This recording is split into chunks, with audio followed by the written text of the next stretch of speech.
देखिए, हनुमान जी की पूजा करने के बहुत सारे तरीके हैं। जीवन के सारे परेशानियों से बाहर निकाल देते हैं हनुमान जी। सबसे ज़्यादा उनको प्रिय है हनुमान जी को लौंग, इलायची, सुपारी। अगर हनुमान जी को लौंग, इलायची और सुपारी पसंद है तो क्यों ना हम हनुमान जी को मंगलवार के दिन एक पान का बीड़ा बनाकर उनको अर्पित करें, तो जीवन के शनि संबंधी दोष समाप्त हो जाते हैं। यानी पान के बीड़ा में आपको लौंग, इलायची रखना है और एक सुपारी में लाल कलावा बांधकर हनुमान जी को अर्पित कर देना है। और इसके बाद हनुमान जी के सामने आप हनुमान चालीसा पढ़ें। लेकिन सिर्फ इतना ही नहीं, बल्कि बहुत सारे ऐसे उपाय हैं जो जीवन के धन की मुश्किलों को दूर करते हैं। कहा जाता है कि बीड़ा उठाना, इसका मतलब है कोई महत्वपूर्ण या जोखिम भरा काम करने का उत्तरदायित्व तो अपने ऊपर लेना।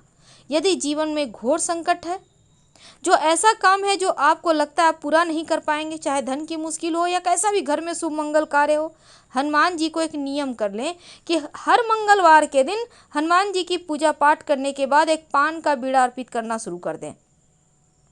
बस पान का बीड़ा में आपको जैसे चूना है या फिर जर्दा वगैरह होता है, वो सब चीज़ मत डलवाइएगा। जो सादा पान होता है बिल्कुल वैसे ही बनवाइए। वैसे तो हनुमान जी को नारियल का भोग भी लगाया जाता है। अगर कोई विशेष मन्नत हो, आपको लगता है किसी ने आप लोगों के ऊपर तांत्रिक क्रियाएं कर दिया है, तब एक नारियल ले लें, उसके ऊपर आप सिंदूर से स्वस्तिक बना लें, लाल मौली धागा लपेट लें और साथ में एक सुपारी भी ले लें। अब इसको ले जाकर लाल मौली धागा लपेट लें या लाल कपड़े पे रख के लपेट लें। अब जो सुपारी आपने रखा है, थोड़ा सा इसमें आप राई ले लें, राई यानी पीली वाली सरसों। हनुमान जी के मंदिर में जाएं, उनके चरणों में रखें, हनुमान चालीसा पढ़ें, घर में लाकर अपने घर के मुख्य दरवाजे के आसपास कहीं पर रख दें या दरवाजे में बांध दें। किसी भी तरह का बला आपको परेशान नहीं कर पाएगा, जादू मंत्र का असर नहीं होगा, नज़र दोष उतर जाएगा। गुड़ चने का प्रसाद अगर मंगलवार के दिन आप हनुमान जी को अर्पित करते हैं तो हनुमान जी प्रसन्न भी होते हैं, जीवन की समस्त परेशानियां भी दूर करते हैं। गुड़ की जगह आप चिरौंजी वगैरह भी आप ले सकते हैं। वैसे चने और गुड़ का संयोग होता है तो ये प्रसाद उनको अति प्रिय है। हनुमान जी को मनाना आसान है, ऐसा नहीं कि सारी चीज़ अर्पित करनी है, कोई भी एक चीज़ अपनी मनोकामना के अनुसार अर्पित करें। हनुमान जी आपके समस्त मनोकामनाओं को पूर्ण करेंगे। अगर आपके जीवन में घोर संकट है, आपको लगे कि कुछ टेढ़ी मेढ़ी सी हो रहा है, जीवन उथल पुथल मचा हुआ है, तब इमरती, जिसको हम जलेबी कहते हैं, भोग लगाइए। जब भी आप कोई भी फल भोग लगाइए, तुलसी के पत्ते जरूर रखिएगा, तभी आपका भोग हनुमान जी स्वीकार करते हैं। उनसे प्रार्थना करें अपने जीवन की जो तकलीफ़ें हैं, जो आपकी परेशानियां हैं, जो आपके जीवन में बेवजह के संकट पे संकट आते हैं, उन तमाम की मुश्किलों को दूर करने के लिए हनुमान जी की जब आप पूजा करते हैं, तब पहले राम जी को प्रणाम करें और जयकारा लगाएं, सियावर रामचंद्र की जय, पवन सुत हनुमान की जय। क्या आपको पता है सवा मनी का भोग भी हनुमान जी को लगाया जाता है, लेकिन विशेष तिथियों में। आखिर सवा मनी का भोग क्यों लगाया जाता है? देखिए, मंगल ग्रह से सीधा संबंध है हनुमान जी का, मंगलवार का, और हनुमान जी की पूजा से मंगल दोष समाप्त होता है। मंगल कमजोर है कुंडली में, वो ठीक हो जाता है। मंगल कमजोर होने से रक्त की समस्या होती है, भूमि भवन वाहन का सुख नहीं मिलता, चोट चपेट लगते रहते हैं। तब इन तमाम परेशानियों से बचने के लिए सवा मनी कराया जाता है। अब ये सवा मनी क्या होता है?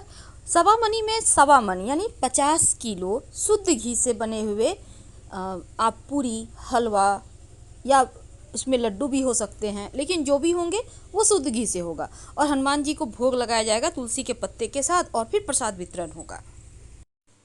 आपकी कोई विशेष मन्नत है, कोई विशेष मनोकामना है जो लंबे समय से पूरी नहीं हो पा रही है, तब उस मनोकामना को पूरा होने के लिए और तमाम ग्रहों को नियंत्रित करने के लिए बूंदी के लड्डू सर्वोत्तम होते हैं। अगर बूंदी के लड्डू अर्पित करें तो आपके पापी से पापी ग्रह, कुंडली में कितना भी दुर्योग हो, वो समाप्त हो जाता है। केसर भात, अगर आप केसर भात मंगलवार के दिन हनुमान जी को पूजा करें, भोग लगाएं और उसमें तुलसी के पत्ते जरूर दीजिएगा। कम से कम 5 मंगलवार लगातार करें। ऐसा नैवेद्य अगर आप लगाते हैं तो जीवन में कभी कोई संकट नहीं आएगा। अगर आ भी जाए तो हनुमान जी उसको आपको बोलने के पहले वो आपके संकट हर लेंगे। आपने नाम सुना होगा रोट। अब ये रोट क्या होता है? ये आटा, गुड़, इसको मीठी रोटी भी कहते हैं, के मिश्रण से बनता है शुद्ध घी में। तो गेहूं के आटे में गुड़ मिलाकर, वैसे इसमें बहुत सारी चीज़ मिलाई जाती है, इलायची, नारियल का बूरा, घी, दूध सब मिलकर भी बनता है। और सिंपल तरीके से आप सिर्फ आटे में गुड़ मिलाकर बना सकते हैं। अब इसको अगर आप पूरियों की तरह तल लें और इसका भोग लगाएं हनुमान जी को, तो आपके जीवन के समस्त कष्टों को दूर करेंगे, बिल्कुल एक माता पिता की भांति आपकी रक्षा करेंगे। वैसे तो पंचमेवा का भोग भी हनुमान जी को लगाया जाता है। उसमें 5 चीज़ें होती है, छुआरा, किशमिश, बादाम, काजू। ये पैकेट में मार्केट में रेडीमेड मिलता है। अगर कोई विशेष मन्नत हो तो 11 मंगलवार तक लगातार ये प्रयोग करना है। क्या करेंगे? आटे का दीपक बनाइए। पहले मंगलवार को 1 दीपक, अगले मंगलवार को 2 दीपक, इस तरह से 11 मंगलवार तक जाइए, 11 दीपक, और उसके बाद फिर घटते क्रम में आइए। दीपक में घी होगा और रुई की बाती होगी। शाम के या सुबह के वक्त जब भी आपको मौका मिले, हनुमान जी के पास जाकर इसको जलाइए। घर में भी जला सकते हैं। शनि की बाधाएं समाप्त होती है, राहु केतु की परेशानी दूर हो जाती है।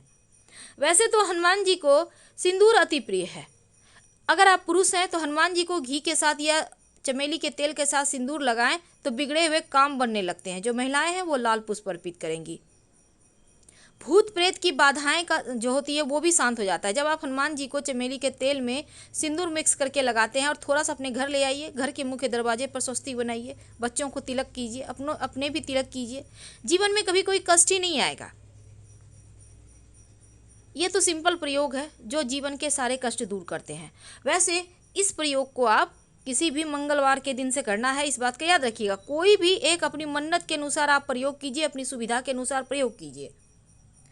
वैसे हनुमान जी को तुलसी दल बहुत प्रिय है। तुलसी की माला भी अर्पित किए जाते हैं जीवन के परेशानियों से बाहर निकलने के लिए, जीवन के संघर्षों से बाहर निकलने के लिए। और सबसे आसान है हनुमान जी को मनाने के लिए कि आप एक सादा पान, यानी कि इसमें जर्दा और चूना वगैरह नहीं होगा, आप पनवारी को बोलिएगा कि भगवान जी को अर्पित करना, वो पान बना देगा। कैसी भी समस्या हो दूर हो जाएगी। बस एक पान का बीड़ा अर्पित कर दे मंगलवार की शाम, और इसमें लौंग इलायची जरूर डलवाइएगा। और आप चाहें तो इसमें गुलकंद वगैरह भी डलवा सकते हैं, जैसे कि मीठा पान सादा पान होता है, बिल्कुल वैसे ही। और ले जाकर शाम के वक्त हनुमान जी के चरणों में रख दीजिएगा। धन की कैसी भी मुश्किल हो, कितने भी बड़े कर्ज में फंसे हों, आप वहाँ से बाहर निकल आते हैं। शाम के वक्त जब आप हनुमान जी की आरती करते हैं, जब आप पूजा पाठ करते हैं, तो आरती करने के समय उनके दीपक में क्या डालें कि जीवन की परेशानियां दूर हो जाए। देखिए, सबसे पहली बात, आज हम आपको 4 ऑप्शन बताएंगे, हर मनोकामना के लिए अलग अलग। अगर आप हनुमान जी की आरती करते समय 2 लौंग डालकर, चाहे वो सरसों का तेल का दीपक हो या घी का हो, वो फर्क नहीं पड़ता, लेकिन लौंग, अगर साबुत लौंग डालकर आरती करते हैं तो आपके मनोवांछित मनोकामना पूर्ण होती है, इच्छाएं पूर्ण होती है। अगर आप दीपक में काली मिर्च के 2 दाने डालकर आरती करते हैं तो क्या होता है, निगेटिव एनर्जी दूर हो जाती है, घर परिवार में खुशियाँ आती हैं, आनंद बढ़ती है, आप टेंशन से बाहर निकल आते हैं। और अगर सरसों के दाने, पीले सरसों के दाने, ज़्यादा नहीं, 1 चुटकी डालकर आरती करें तो सरसों जलने से क्या होता है, अगर कोई अतृप्त आत्माएं हैं, अतृप्त आत्माएं यानी कभी कभी जीवन में पितृदोष बहुत परेशान करता है, अगर ऐसा कुछ हो रहा हो तब दीपक में थोड़ा सा सरसों डालकर फिर आरती करें। ये एक नियम बना लें, फिर देखिएगा कैसे आपका जीवन संवर जाता है। और आप वैसे तो ये तमाम वस्तु आप अपनी मन्नत के अनुसार डालेंगे, पर एक बार में एक ही डालिएगा, तीनों मिक्स करके मत डाल दीजिएगा। वैसे डाल के जलाया जा सकता है, लेकिन इसके प्रभाव ज़्यादा होंगे, तो आपको हनुमान चालीसा पढ़ लेना चाहिए। अगर आप सिक्का रख देते हैं दीपक में और उसी सिक्कों को नियमित रूप से रखते हैं तो सिक्का सिद्ध हो जाता है, और फिर ये सिक्का आप लगातार रखिए। अब जैसे अगले दिन दीपक उठाएंगे, सिक्का उठा कर रख लें, और फिर से दिया जलाते हैं तो उसमें एक सिक्का रख दें। वैसे ये जो सिक्का है ना, ये बहुत चमत्कारिक है, नियमित रूप से प्रयोग करें और जब भी कोई मुश्किल आए तो इस सिक्के को अपने पास में रख कर आप घर से बाहर निकलिएगा, आपके कार्य सिद्ध हो जाएंगे बहुत सिंपल तरीके से। और आपको तो पता है जो दिया आप नियमित रूप से जलाते हैं, अगर किसी का स्वास्थ्य गड़बड़ है और उसी दीपक को आप पानी में डालकर उस व्यक्ति को नहला दें तो वो स्वस्थ हो जाते हैं। धन्यवाद, हम फिर मिलेंगे।